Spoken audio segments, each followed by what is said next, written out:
Have you ever heard the cliche, whatever is your shadow is also your shining? Well, that's totally true. That is completely 100% true. And you can liken it to when you first meet a new woman, for instance, or a new friend who just blows you over and you love certain things about them really, really well. And then you start going out and you start living together, and 10 years down the road, those are exactly the things you can't stand about them. Because whatever is their shining is also their shadow. And whatever is their shadow is also their shining. And that's true for all of us. And so if we come to appreciate and work with what we consider to be the negative aspects of ourselves, we begin to be able to at least use them as tools to know when we're getting into trouble. That's kind of a shining.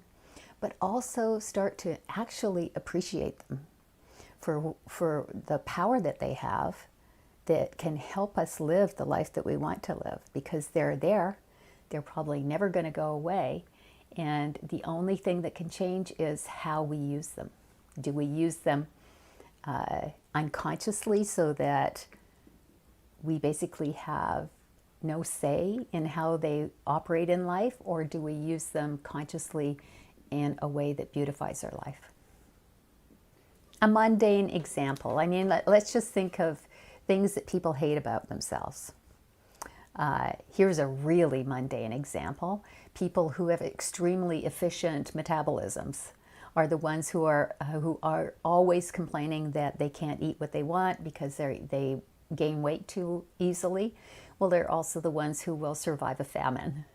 And they're also the ones who usually learn how to eat well before they grow old and gain weight that they can't get rid of. That's a really mundane one.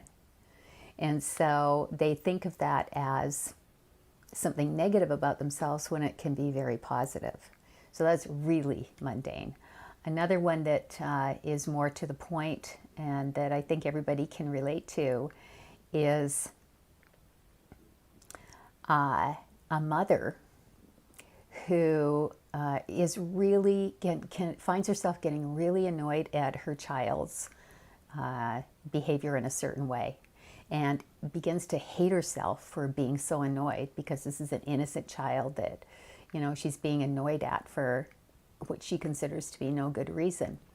But once she becomes aware of how she gets annoyed and doesn't kind of point the finger at her child, but just knows that she's annoyed, that becomes a signal for her that she's going down a path that may not be productive. And so it ends up turning around and being a really positive, strong tool in how she can live her life better.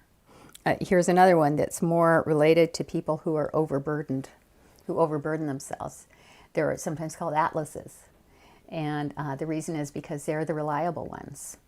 And so, yes, they have a tendency to take on too much, but they also have a tendency to always be there when you need them. So that's a perfect example of something that could get you into trouble if you aren't careful, and something that makes you really worthwhile.